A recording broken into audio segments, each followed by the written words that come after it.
Bonjour à tous et bienvenue sur Radio Sensation pour le MAG où on reçoit aujourd'hui Martin Dufraud. Il est le président du club d'escalade de Bernay Vertical Cité. Bonjour Martin. Enchanté, merci de m'accueillir. Avec plaisir, bienvenue sur Sensation. Pour commencer, j'aimerais qu'on mette un petit peu le contexte. Donc l'escalade, je pense que c'est une passion pour vous. Comment ça vous est venu cette passion? Depuis quand vous êtes mis à l'escalade? L'adolescence a fait des dégâts dans ma pratique sportive. Moi il y a une période où j'ai voulu arrêter le sport intégralement alors que j'étais plutôt très sportif. Et puis en fait l'escalade est apparue à la ville de Bernay avec son nouveau mur dans la salle André Rémy justement. Et voilà, j'y ai pris goût. On s'y est inscrit avec mon petit frère, qui a depuis très évolué dans le milieu. Et voilà, c'est parce que c'est une pratique qu'on a pratiquée avec mon père aussi étant jeune. Et en fait, j'ai tout de suite été pris à la gorge et j'ai jamais su arrêter depuis. Donc voilà, le fil en aiguille, j'ai pas mal évolué. J'étais simple pratiquant au départ et puis après j'ai vite voulu aussi intégrer l'encadrement. Donc j'ai été sous la tutelle d'autres encadrants. Puis après j'ai passé ma propre formation personnelle d'initiateur et puis finalement jusqu'à devenir aujourd'hui président. Alors maintenant ça fait 3 ans, mais voilà, c'est une belle évolution en tout cas. J'en suis plutôt fier. Il y a de quoi, histoire de préciser un petit peu. Du coup, dans l'escalade, il y a 3 catégories. Il y a la vitesse, le bloc et la difficulté.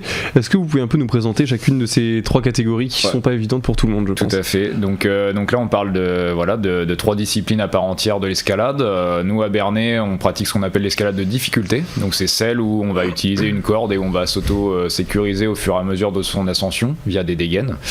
On a aussi une escalade de bloc, donc là qui se pratique au-dessus de gros tapis de réception. Donc on n'a pas forcément beaucoup de notions de sécurité, on n'a pas de corde, on n'a pas de baudrier, on a juste à grimper librement à travers ce qu'on appelle des blocs, donc des parcours de couleurs, de difficultés plus ou moins importantes, et l'objectif c'est d'arriver à la dernière prise.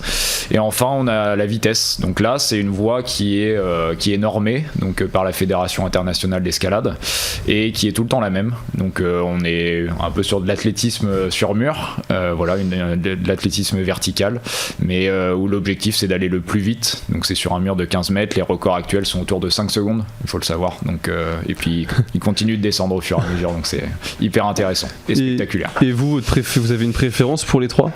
Moi je pense que je suis très attaché à ce que j'ai découvert en premier, donc à savoir l'escalade de difficulté, et c'est aussi parce que c'est un peu l'essence même de l'escalade, c'est-à-dire que l'escalade provient aussi de l'alpinisme et donc voilà, c'est l'objectif de tracer des parcours sur des parois rocheuses initialement. Alors maintenant ça se fait de manière artificielle sur des murs comme on peut avoir à Bernay, mais voilà, j'ai toujours été attaché à ça et puis j'y suis le plus habitué, donc certainement aussi. Vous avez évoqué l'alpinisme, est-ce qu'on peut dire que l'alpinisme et l'escalade c'est la même chose finalement? Est-ce qu'il y a des similitudes ou des différences au contraire? Ouais, il y a des similitudes dans le sens où on part d'un point A pour arriver à un point B de manière plutôt verticale en effet. Après, les sensations et les manipulations sont pas du tout les mêmes. Le milieu, certes, reste naturel. Il y a parfois de l'incertitude. Après, je pense que l'incertitude est quand même plus importante en alpinisme qu'en escalade. Enfin, en tout cas, c'est mon point de vue. Malgré tout, il y a des accidents dans les 2 disciplines et ça reste quand même des sports qu'on peut qualifier d'extrêmes si on ne maîtrise pas tout ce qu'il faut, Voilà. Dans votre club, donc Vertical Cité, il y a plusieurs encadrants, j'imagine, plusieurs initiateurs pour guider les petits comme les plus grands, les adultes, les adolescents. Comment ça se passe? Qui sont-ils? Au niveau des cours surtout, comment ça se passe? Tous les jours? Alors du coup, on a des cours en effet quotidiens, c'est-à-dire que du lundi au dimanche, on a des créneaux qui sont proposés. Notre politique, ça a été plutôt du coup de faire par tranche d'âge pour pouvoir avoir un encadrement vraiment ciblé sur un certain public. Donc on peut commencer à partir de l'âge de 3 ans désormais, puisqu'on a ouvert depuis l'année dernière le Baby Escalade, donc qui a un franc succès auquel on a même du mal à répondre puisque les places sont assez limitées pour cette tranche d'âge là, et ça va jusqu'à 99 ans si on le souhaite, On n'a jamais eu de personnes de 99 ans, mais voilà. Et du coup, pour encadrer tout ce petit monde, on a en effet 14 initiateurs actuels qui sont de simples bénévoles et non pas des professionnels, donc ont décidé de donner de leur temps pour encadrer, par passion, par plaisir d'encadrer, de partager aussi et d'apprendre aux autres. Donc voilà, sans ces personnes-là, c'est sûr que l'association serait pas aussi développée, et voilà. Alors il serait pas possible d'apprendre tout ça sans mur d'escalade, c'est assez logique. Est-ce que vous pouvez nous en parler justement de ce mur d'escalade? Il fait quelle taille? Combien il y a de parcours d'ailleurs chez vous? Alors donc le mur de la salle André Rémy de Bernay mesure 10,50 m de haut. Voilà, on a différents profils, on a des parties ce qu'on appelle positives et de dalles sur lesquelles les débutants vont commencer. Après on a des parties un peu plus déversantes avec un peu plus du coup de difficulté physique. On a ce qu'on appelle 20 couloirs, donc 20 possibilités de mettre des cordes sur le mur, donc sur toute la largeur, et sur chaque couloir on va estimer à peu près à 3 voies, donc on a quasiment 60 parcours différents proposés pour les grimpeurs. Voilà. Comme une diversité pas mal. Une diversité, et en fait il y a aussi une nécessité de renouveler ces parcours, parce que en fait l'essence quand même c'est de savoir s'adapter, et le fait de les connaître par cœur n'a plus d'intérêt. D'une part pour le loisir, parce que ça devient vite redondant et il n'y a plus trop d'intérêt dans la pratique, et puis surtout pour la compétition, puisque les compétiteurs eux vont faire face lorsqu'ils sont justement en compétition à des voies qu'ils ne connaissent pas, et il faut être capable aussi de déchiffrer ces parcours là. Voilà. Il y a quelques semaines, il y a eu le championnat régional de difficulté à Baalbek, pas très loin d'ici. Est-ce que vous avez pu y envoyer des membres de votre club? Tout à fait, on a envoyé 5 grimpeurs sur cette compétition-là. Voilà. Ça s'est bien passé? Ça s'est plutôt bien passé. Donc on a un champion régional, donc Nicolas Pasquier, dans la catégorie U20, donc qui va se qualifier du coup pour les championnats de France, donc qui ont lieu dans le sud de la France. Je vais pas me tromper de ville, mais qui ont lieu là dans 2 semaines maintenant. Et puis après on a eu aussi des jeunes compétiteurs qui découvraient le niveau régional, et il faut aussi penser à eux, parce que c'est bien d'avoir des résultats, mais c'est aussi bien de créer une dynamique. Donc on a eu des demi-finales, on a eu des finalistes pour la première fois aussi, et voilà, les résultats sont assez encourageants. Mais du coup il faut noter que Nicolas Pasquier, qui est donc dans la catégorie U20, est titré en U20, mais se qualifie également pour les championnats de France seniors, donc qui auront lieu aussi dans quelques semaines. Voilà. L'escalade depuis 2011, depuis les JO Tokyo, précisément en 2011, est au programme des Jeux Olympiques. La discipline sera du coup présente aussi à Paris, pour les JO 2024. Qu'est-ce que ça vous fait, vous, en tant que passionné de ce sport-là, de voir qu'il est de plus en plus reconnu comme ça?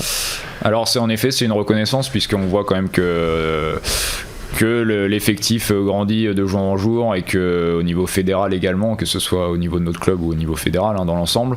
Après voilà, ça offre une autre vision de l'escalade, un peu plus économique aussi. Ça perd un petit peu de son essence, où en effet on parlait de l'escalade plutôt comme un loisir sportif plutôt qu'un sport à part entière, donc c'est un peu moins convivial comme ça l'a été. Les salles privées permettent cet essor en effet, mais on y trouve aussi un autre public, peut-être un peu plus consommateur. Après ce n'est que ma vision des choses, et voilà, je donne mon avis là-dessus, mais en effet voilà, nous on fait face à une forte demande, et qui ne va pas diminuer jusqu'à quelques années, puisque en effet jusqu'en 2024 les gens vont ne penser qu'à ça, et c'est très bien pour notre sport malgré tout. Et depuis qu'elle est au JO justement cette discipline, est-ce que vous avez constaté, peut-être vous dans votre club, un afflux de personnes? Alors du coup le Covid ne nous a pas permis de le voir complètement, mais là malgré tout cette année l'effectif qu'on a perdu est en train de revenir. Voilà, nous on a un record à plus de 160 licenciés sur une saison, c'était il y a maintenant 2 ans. L'année Covid nous a un peu plombé l'effectif, malgré tout on a gardé une bonne base, et là ça repart à la hausse, puisqu'on arrive à quasiment 140 licenciés actuellement. Donc ce qui est énorme, c'est une fierté pour vous? C'est une fierté, et c'est même à se poser des questions de comment faire pour gérer tout cet afflux de personnes, puisqu'en fait on se retrouve dans des situations telles que le forum des associations en début d'année au mois de septembre, où finalement on ne peut plus offrir trop de place, puisque en fait voilà, il y en a plus trop, on est vite limité par notre structure, et puis par la sécurité aussi, puisqu'un initiateur ne peut pas accueillir plus d'un certain nombre de grimpeurs à la fois, et ça serait mettre en danger s'il y avait trop de monde. Voilà. Donc à l'avenir on peut vous souhaiter peut-être d'avoir des locaux plus grands, plus d'initiateurs? Alors oui, c'est tout ce que je demande.